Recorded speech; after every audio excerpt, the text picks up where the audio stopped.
নিজেদের স্বার্থে বলা মতো কিছু হুজুর এদেশে আছে, কে কথা বলেন না কেন? আজকে আমার তাহেরি ভাইয়ের কথা শুনছিলাম একটা 2 মিনিট। উনি বলছে ফালা তাকুম আলা কবরি, ওহাবি যারা তাদের কবরের কাছে দাঁড়াবেন না। অথচ এই আয়াত কি এর অর্থ বহন করে? এটা আব্দুল্লাহ বিন উবাই মুনাফিক, তার নামে নাজিল হয়েছিল।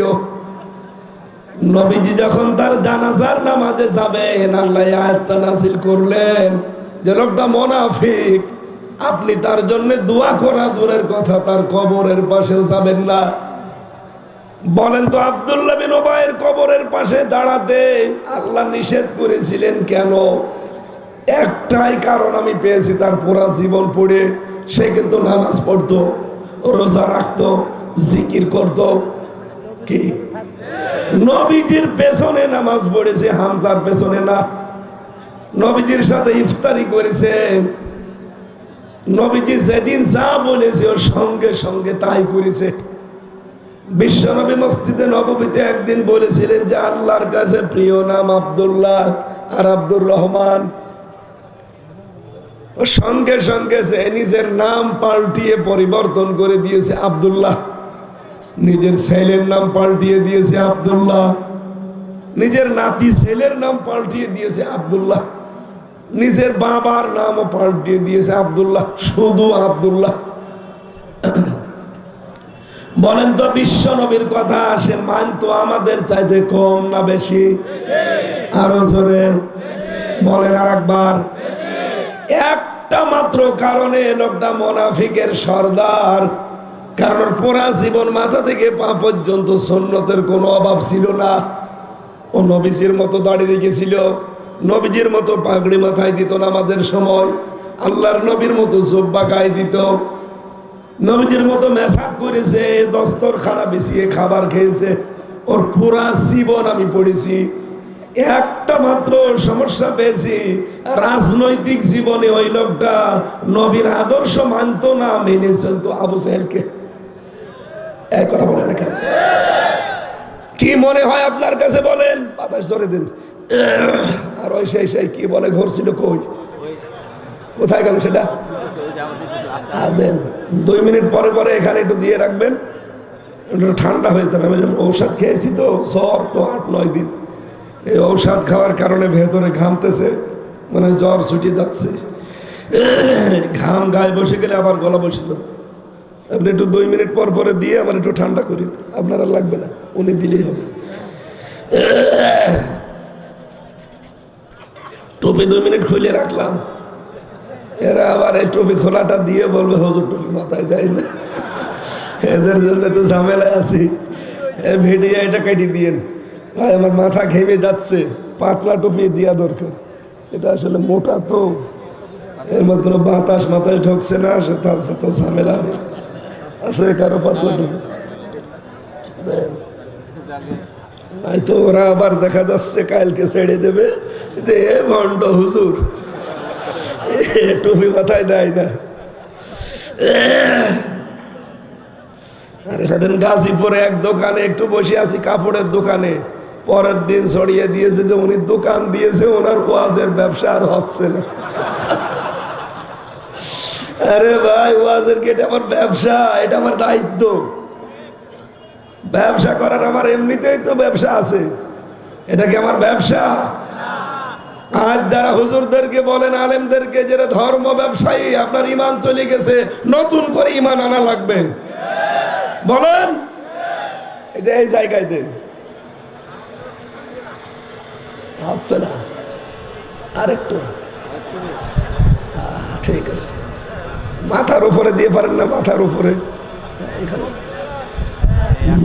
2 মিনিট 3 মিনিট দিয়ে আবার সরিয়ে নেবেন, আবার দেবেন। ঘেমে গেলে গলাটা ছেড়ে গেলে একটু ভালো হতো।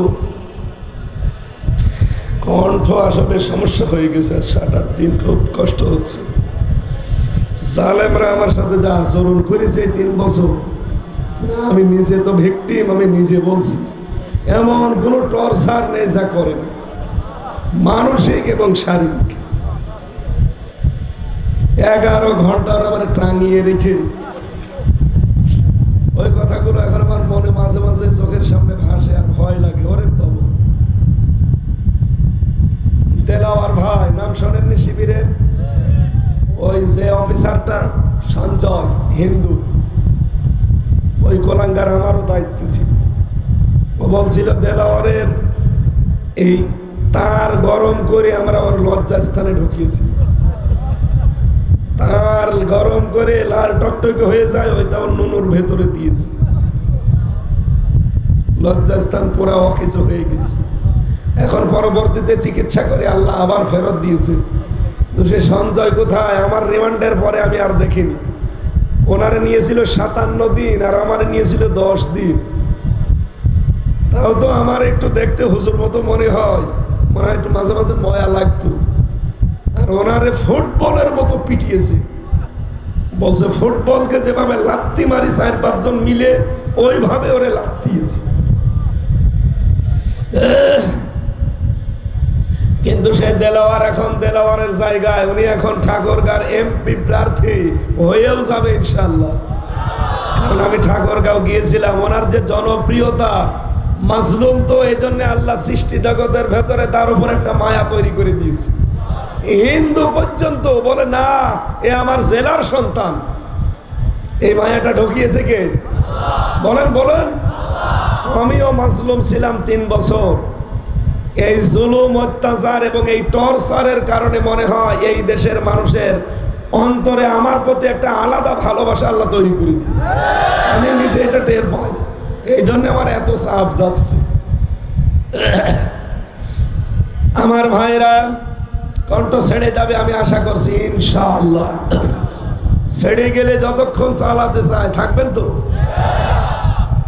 কণ্ঠটা থাকলে আমার অসুবিধা নেই।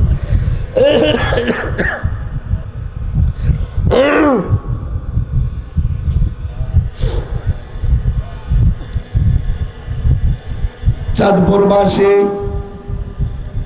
রব্বুল আলামিন ওই সময় যে মানুষগুলোকে জাহান্নামে সাঈর, কি বললাম,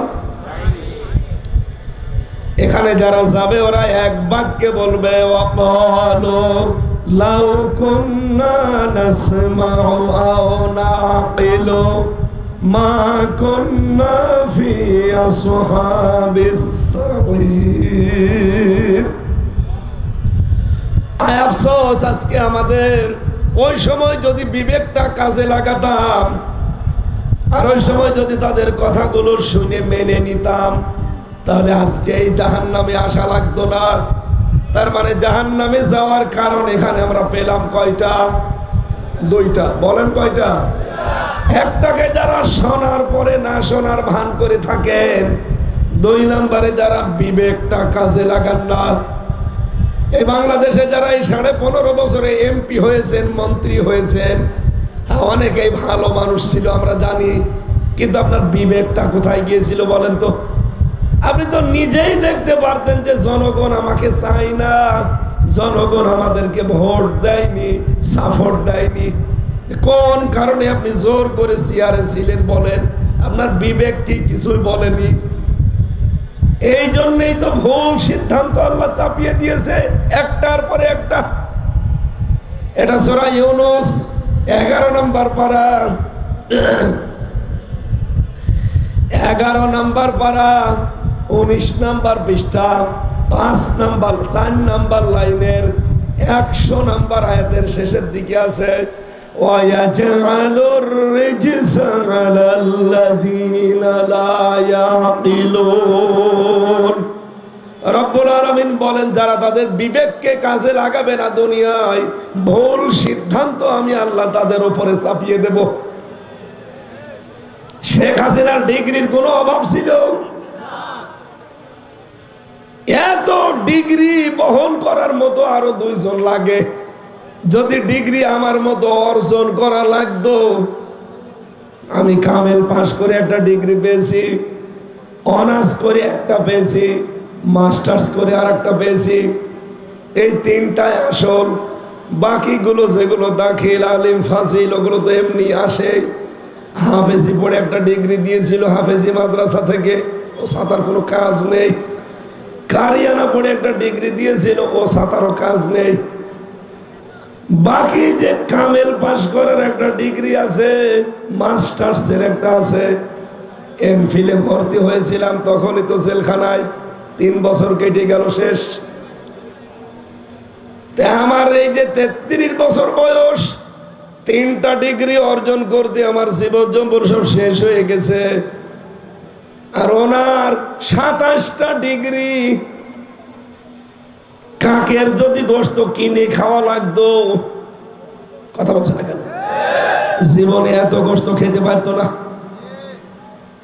ডিগ্রি তো আর অর্জন করা লাগে না, লেখাপড়া করে যেখানে যায় খয়রাতি ডিগ্রি দিয়ে দেয়। এই জন্য বিবেকটা কাজে লাগেনি, না তো কত মানুষের আর্তনাদ। যেই দিন ইলিয়াস আলীর মেয়ে যে ওনার কোলের ভেতরে বসে বলেছিল যে ম্যাডাম, আমার বাবাকে যদি সত্যিই কিছু করে থাকেন তো ফেরত দেন। কি বলছিল সেদিন দেখেছে? আমরা খোঁজ করে দেখব, অথচ তখন মেরে ফেলা হয়ে গেছে। আপনার বিবেকে মেনে নিত কি করি? আমি মিনি আয়না ঘরে মাত্র 10 দিন ছিলাম। এতেই যে অত্যাচার করে ওরা, বিগ যেটা বড় যেটা, ওখানে যে কি করে। এটা চাঁদপুর জেলা না, এই নোয়াখালী তো পাশে। এখানকার এক আলেম ছিল আমার সাথে ছেলে, সে বলছিল যে হামজা ভাই, আমি বিগটা ছিলাম।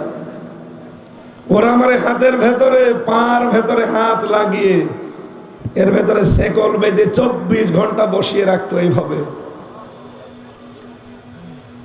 এই যে মানুষ শুয়ে থাকে, এটা যে কত বড় নিয়ামত এটা আমি জানি।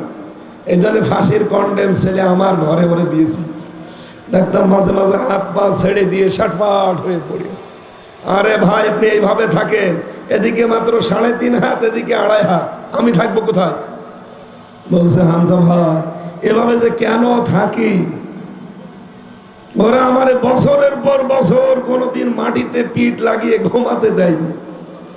যে ঘুমিয়ে থাকা, শাটপাট হয়ে শুয়ে থাকা, এটা যে কত বড় আল্লাহর নিয়ামত আমি এখন টের পাই। এই জন্যে আমার খেতে দেয়, দিক না দেয় না দিক, আমি শুয়ে থাকবো। কত মানুষের এই জুলুম, অত্যাচার, নির্যাতন, চোখের পানি। কয়েকদিন আগে এক বিডিআর বের হয়েছে, মোতাহার ভাই, ঠাকুরগাঁও বাড়ি, আমার সাথে ছিল। লোকটা মাত্র 14 দিনের বউ রেখে গেছে, 16 বছর পরে আসে। কথা বলেন না কেন? আপনি তো নিজে জানতেন যে বিডিআর মামলা যেগুলো সব এগুলো বানানো, আমার ষড়যন্ত্র। হাজার হাজার মানুষকে এভাবে এই 15 বছর 17 বছর আটক করে রেখে দিয়েছে। কিচ্ছু জানে না, অনেকে কিচ্ছু জানে না। পঞ্চগড়ের এক মুরব্বী পেয়েছিলাম, বলছে হুজুর আমার আর 1 মাস পরে রিটায়ার্ড হয়ে যাবে, অথচ 17 বছর আমি জেলে। 15 বছর, এখন 16 বছর চলছে। আমার মেয়ে আমি সেই স্ত্রীর পেটে রেখে এসেছিলাম, এখনো পর্যন্ত জানি না যে কত বড় হয়েছে। মাঝে মাঝে আগে আসতো, এখন ওরা আশা ছেড়ে দিয়েছে, এখন আর আসে না। আর কয়দিন যাবে মানুষ? আমার স্ত্রী, আমার মেয়ে 3 বছরের ভেতরে মাত্র একবার জেলখানায় গেছে দেখার জন্য, সময় পায় না তারা। আর তাদের 16 বছর চলছে, কি অত্যাচার তাদের উপরে বলেন তো। আমরা চাই বিডিআর বিনা কারণে যারা জেল খাটতেছে, 200 জনকে ছেড়ে দিয়েছেন না, 200 না, যা আছে সব ছেড়ে দিন। কারণ এগুলো পুরাটা বানোয়াট। এই কথা বলেন না কেন? পুরা বানোয়াট, সব ওই মহিলার কারসাজি। এই লোকটার হাতে আমি 3:30টায় তাহাজ্জুদ পড়তে উঠতাম, আর দেখতাম উনি উঠে একটা আওয়াজ দিত। আমার মনে হয় আওয়াজটা আরো সে গিয়ে ধাক্কা খেত, কি একটা যে ভেতর থেকে আসতো। আর কতদিন? মুরব্বী মানুষ, প্রায় 60-65 বছর বয়স। কত মানুষের আর্তনাদ এই ক্ষমতার চেয়ারের সাথে লুকিয়েছিল আপনি জানেন। এমনি আল্লাহ জালেমদের ধরেছে, এমনি ধরেনি। হাজার হাজার মানুষের চোখের পানি লেগে আছে, কত কষ্ট। আমার মেয়েটা পিছন ভ্যানে ওই ছোট ছোট আঙ্গুল দিয়ে ঝুলেছিল, দেখেননি আপনারা? কি জুলুম করেছিল এই দেশের মানুষের উপর। আল্লাহ এমনিতেই তাদের উপর প্রতিশোধ নেয়নি, একেবারে এই জুলুম যখন শেষ হয়ে গেছে, ওরা তো মনে করতো আমাদেরকে আল্লাহ মনে হয় ভালোবেসে ক্ষমতায় রেখেছে।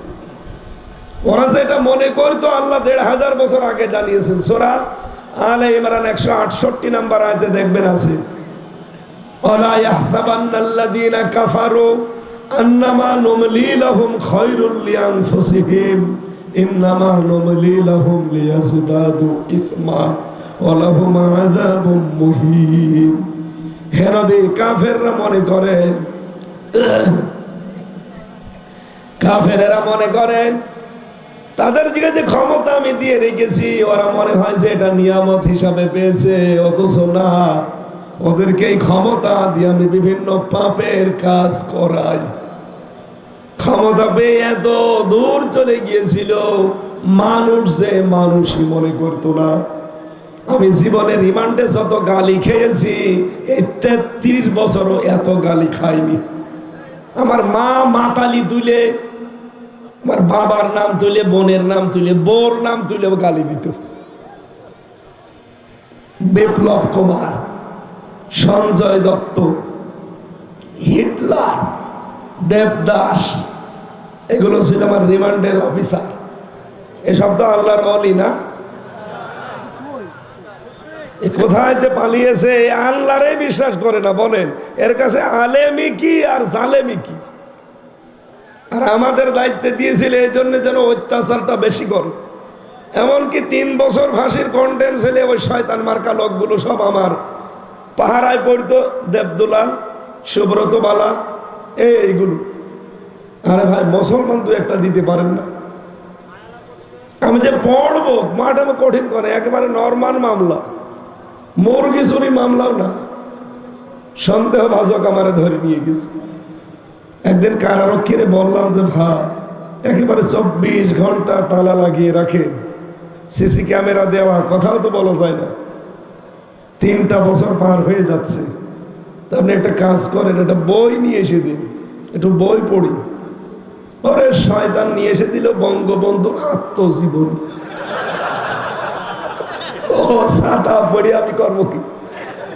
আচ্ছা ঠিক আছে, পরের সপ্তাহে নতুন বই দেবো। পরের সপ্তাহে দিয়েছে বঙ্গবন্ধুর চীন সফর, এরপরে দিয়েছে বঙ্গবন্ধুর ছেলেবেলা। একদিন গরম দিয়ে বলেই ফেললাম, ওই বেটা কি বই দিস? ভালো কোনো বই দেওয়া যায় না। কি বই দেবো? বললাম আমার ফাঁসি চাই, এই বইটা এই বই পড়তে নেই। পড়তে নেই মানে আমি মেজর ডালিম বলছি এই বইটা একটু নিয়ে এসে দে, একটু পড়ে শান্তি পা। দিল না।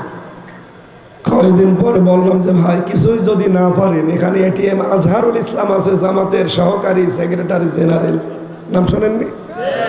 উনি পাশের বিল্ডিং এ আছে। আপনি এক কাজ করুন, ওনার কাছে যে বলবেন যে হামজা আছে, আপনার কাছে তো অনেক বই আছে, একটা বই দিন।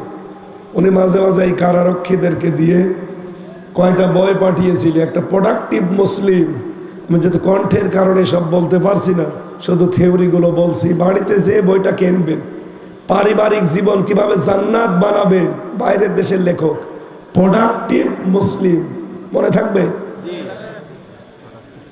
প্রোডাক্টিভ মুসলিম, খুব সুন্দর বই। পোড়াটা পড়েছিলাম প্রায় 3 বছর, তো বহুদিন পড়েছিল। আর একটা পাঠিয়েছিল কারাগারে রাত দিন, জাইনাব আল গাজালির। এই বইটা আমি প্রায় 7 বার পড়েছি। এই সমস্ত বইগুলো শেষের দিকে যেহেতু পেলাম ওনার কাছ থেকে, খুব আনন্দ লাগতো। আল্লাহ এই বইগুলো যদি আগে দিত। একবার এক সাতক্ষীরার এক মুসলমান কারারক্ষী পড়েছে। বললাম যে ভাই, আপনার এখানে নাম লেখা আছে আশরাফুল, দেখা আপনারা দেখে একটু সাহস হচ্ছে যে আপনি আমারে মানবেন। হুজুর আমি আপনার ভক্ত। ঠিক আছে, ভক্ত যখন দাবি করলে তুই এই 2টো তাফসির এনে দিয়ে আমারে। ও লাইব্রেরি থেকে আল্লাহর কে ইশারা তাফসির এনে দিল, একটা ফি জিলালিল কোরআন আর একটা তাফহিমুল কোরআন। যেই 2টা আমি সবচাইতে বেশি পছন্দ করি।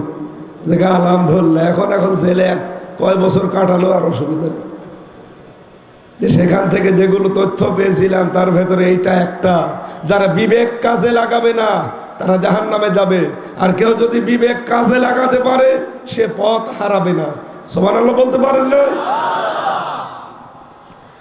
আমার জাতবরবাসী, রব্বুল আলামিন জালেমদেরকে, কাফেরদেরকে কোন নিয়ামত যদি দেয়, ক্ষমতা, টাকা পয়সা, প্রভাব প্রতিপত্তি, ওদের ভালোর জন্য দেয় না। ওরা মনে করে আমাদের ভালোর জন্য দিয়েছে। আল্লাহ বলেন না, ইন্নামা নুমলি লাহুম লিয়াজদাদু ইসমা, আমি ওদেরকে ঢিল দিতে থাকি, ওরা অপরাধ গুলো করে অপরাধ আরো বাড়াতে থাকি। আমি চাই ওদের পাপের বোঝাগুলো পরিপূর্ণ হয়ে যাক, কারণ ওদেরকে আমি অপমানজনক শাস্তি দেব। আল্লাহ যে আয়াতটা কত বাস্তব, এদেশে যারাই বাড়াবাড়ি বেশি করেছে দেখেন তাদেরকে আল্লাহ তত বেশি অপমান করছে। এই যে বিচারপতি কালামানিক কলার পাতায় শুয়েছিল, বলেন ওর বেঞ্চে সেই দিন কেসটা ওঠে আল্লামা দেলাওয়ার হোসাইন সাইদি রহমতুল্লাহ আলাইহির, ওনার সর্বশেষ যে মামলাটা ছিল এটা ধর্ষণ মামলা। আল্লাহর এই বুজুর্গ বান্দা, আল্লাহর এই ওলির সাথে আমি 10 মিনিট সাক্ষাৎ পেয়েছিলাম হাসপাতালে। আমার মাথায় হাত দিয়ে বলছিল, হামজা আমি বাইরে যেতে কিনা পারবো কিনা জানি না, তবে তুমি যদি বাইরে যেতে পারো হক কথা বলতে পিছপা হবে না। আমার মনে হয় ওনার হাতটা আমার মাথায় এখনো লেগে আছে, খুব নরম তুলতুলে হাত।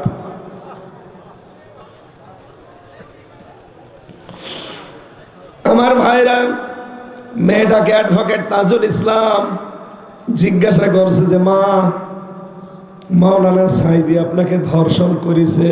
বলে হ্যাঁ। আপনার বয়স কত এখন? যে সময় আপনার জন্ম তারিখ কত বলেন তো? মেয়ে লোকটা বলছে আমার জন্ম তারিখ 1975 আর ধর্ষণ করেছে 1971। এই বিচারপতি কালামানিকের কোর্টে ছিল মামলাটা।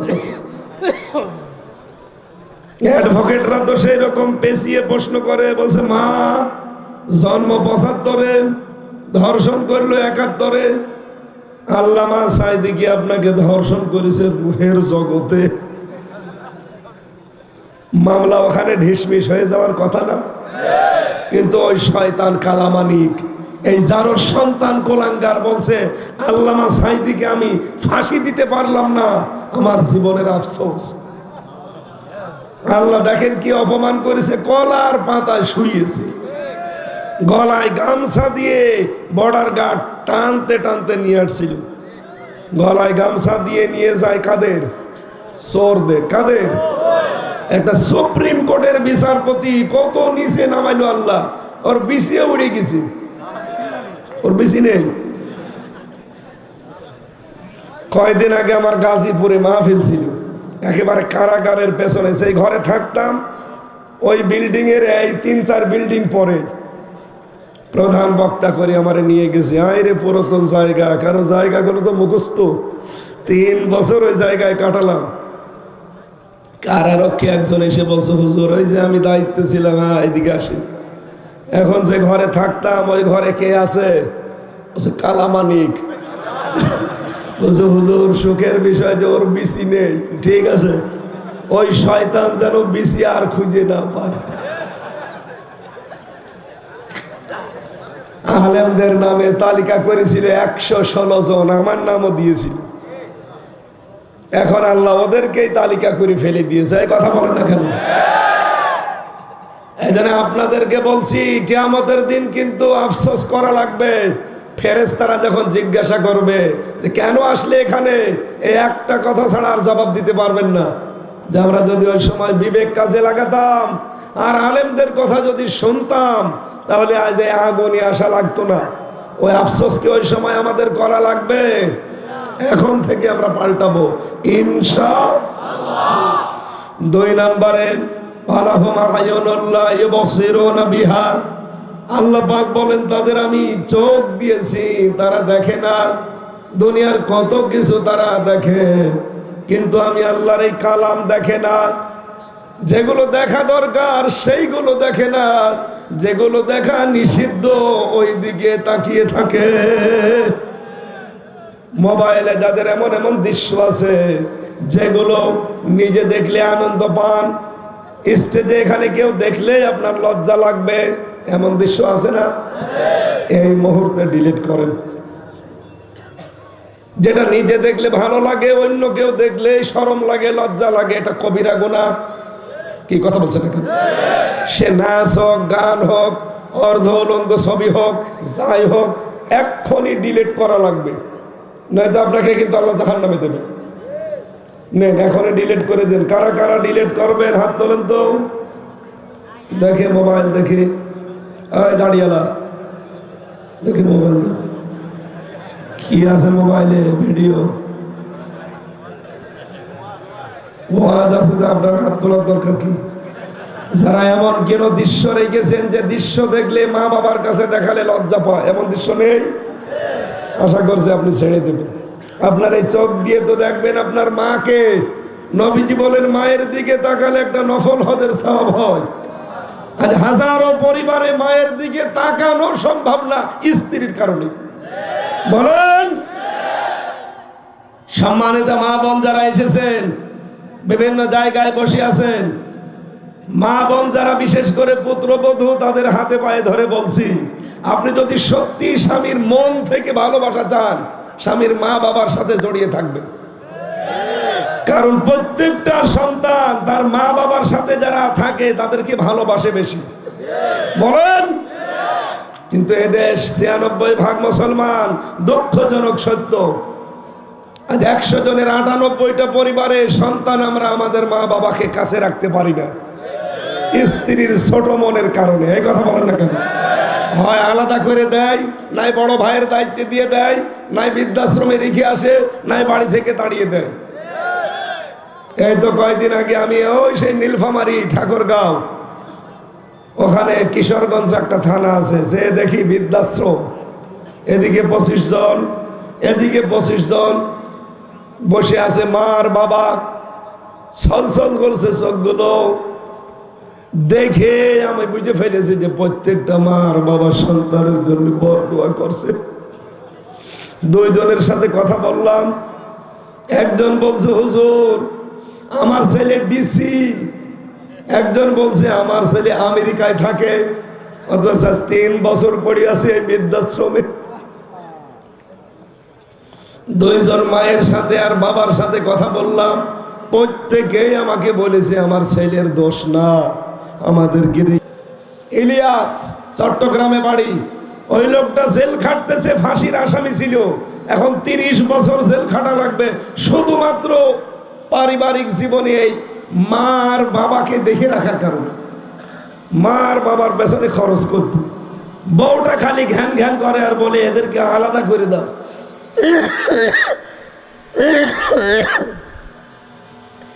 শেষে বলছে হুজুর আমি কি করব, মার বাবাকে আলাদাও করে দিতে পারে না, কারণ আমি একা ভাই, আমার আর ভাই বোন নেই, আমি তাড়িয়ে দেব কোথায়? শেষ পর্যন্ত বউকে সংশোধনের জন্য একটা থাপ্পড় দিয়েছি, ও সাথে মরে গেছি। মরে গেছি। এখন মরে যাওয়ার পর ওর মা আর বাবা আমার পর মামলা দিল, মার্ডার মামলা।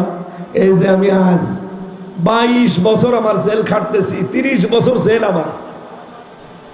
বলেন এই লোকটার জীবন শেষ না? 17 বছর ছিল সৌদি আরবে, আর 30 বছর জেলে, কত হয়? 47। আরো 20-25 বছরে জেলে ঢুকেছে। কি তার জীবনের আর বের হয়ে কি পাবে? সে খুব বড় কাজের জন্য জেল খাটতেছে, পারিবারিক জীবনে ছোট্ট একটা কাজের কারণে। এইগুলো দেখে দেখে জেলখানায় ওই মুসলমান কারারক্ষে যেদিন পেতাম, কিছু মানে ঘুষ বলা যায় না, কিছু হাদিয়া দেওয়া লাগতো। ওরা হাদিয়া দিলে আবার কথা শুনতো। ওখানে তো টাকা পয়সা চলে না, সিগারেট চলে। সিগারেটের প্যাকেট কিনে নিয়ে এসে রেখে দেওয়া লাগতো। ওরা আসলে 1-2 প্যাকেট দিলে, এটা ভাই খাতাটা দিয়ে, কলম দিয়ে, ওইটা নিয়ে চুরি করে করে লিখতাম যে আসলে পারিবারিক জীবনের কারণে যে কত মানুষের জীবন নষ্ট হয়ে যাচ্ছে জেলখানা। 100 জনের প্রায় 40 জন জেল খাটতেছে পারিবারিক জীবনের কারণে। কোরআন দিয়ে, হাদিস দিয়ে পারিবারিক জীবনের দাম্পত্য কলহ এবং তার সমাধান কি হবে আমি বই লিখেছিলাম, ওগুলো মঞ্চে নিয়ে এসেছে, এখানে নিয়ে এসেছে। আপনাদের বর জন্যে, বিশেষ করে বর জন্যে নিয়ে যাবেন, আর মেয়ের জন্য, মেয়েকে বিয়ে দেওয়ার আগে ওটা পড়াবেন। 120 পৃষ্ঠা তৈরি করা আছে। আমার মনে হয় পুরাটা পড়লে আপনার বউ আপনার সাথে অন্তত ভালো ব্যবহার করবে। ওই ইলিয়াস জল্লাদ আমারে বারবার বলতো, হুজুর আপনি যদি বাইরে যেতে পারেন আপনি তো যাবেন, তাহলে এই কথাগুলো একটু তুলে ধরবেন যে পারিবারিক জীবনে এই ছোটখাটো বিষয়ের কারণে আজ হাজার মানুষের জীবন নষ্ট হয়ে যাচ্ছে। কত মানুষ ওই চার দেওয়ালের মাঝে অসহায়, ওখানে কেউ কারো না, ওটা একটা আলাদা দুনিয়া। এই জন্য আমাদের জীবনটা যেন নষ্ট হয়ে না যায় ভাইরা। আমাদের চোখ দিয়ে দেখা তো এগুলো সব দেখতে পাচ্ছি। পৃথিবীতে হজের সওয়াব পাওয়া যায় মায়ের দিকে বাবার দিকে তাকালে, অথচ স্ত্রীর দিকে তাকানোর কারণে মন রাখতে গিয়ে মা বাবার দিকে আমি সে নজরও দিতে পারি না। আমার কথার অর্থ বোঝেন? ওয়ালাহুম আযানুল্লাহ ইয়াসমাউনা বিহা, যাদের কান আছে কিন্তু শোনে না, সব শোনে কোরআনের কথাগুলো শুনতে পায় না, সব শোনে নবীর হাদিসের কথা শোনে না। উলাইকা কালানাম, আল্লাহ বলেন এগুলো চতুষ্পদ জানোয়ার, বালহুম আদম, তার চাইতে নিকৃষ্ট এরা। উলাইকা হুমুল গাফিলুন, এরা গাফেল। এখানে আল্লাহ জাহান্নামে দেওয়ার জন্য যে 3টা ইন্দ্রিয় শক্তির কথা দিয়েছে, এগুলো সবার আমাদের আছে না? আমাদের বিবেক আছে, কাজে লাগে না। চোখ আছে, দেখার পরও না দেখার ভান করে থাকি। আমাদের কান আছে, শোনার পরও না শোনার ভান করে থাকি। আপনি কিন্তু জাহান্নামে যাবেন। আল্লাহ আমাকে সহ প্রত্যেককে আজকে থেকে বিবেকটা কাজে লাগানোর তৌফিক দিন, তাহলে আমরা পথ হারাবো না, জাহান্নামে ছাইরেও যাওয়া লাগবে না ইনশাআল্লাহ। সামনে রমজান মাস, এই যে ফেব্রুয়ারির 1 তারিখ আরম্ভ হয়েছে, আর 13 দিন পরে একটা বিশ্ব বেহায়া দিবস আসতেছে। কোন মুসলমানের জন্য এই দিবস পালন করা জায়েজ নেই। এই জন্য মেয়েরাও হেফাজতে থাকবেন, ছেলেরাও হেফাজতে থাকবেন। কণ্ঠে আমি আর পেরে দিচ্ছি না। আগামীতে চাঁদপুর জেলা স্কুলে একটা মাহফিল দিয়েছি, ওখানে এশার পরে উঠবো, শরীর যদি ভালো থাকে কথা বলবো ইনশাআল্লাহ। আল্লাহুম্মা আমিন।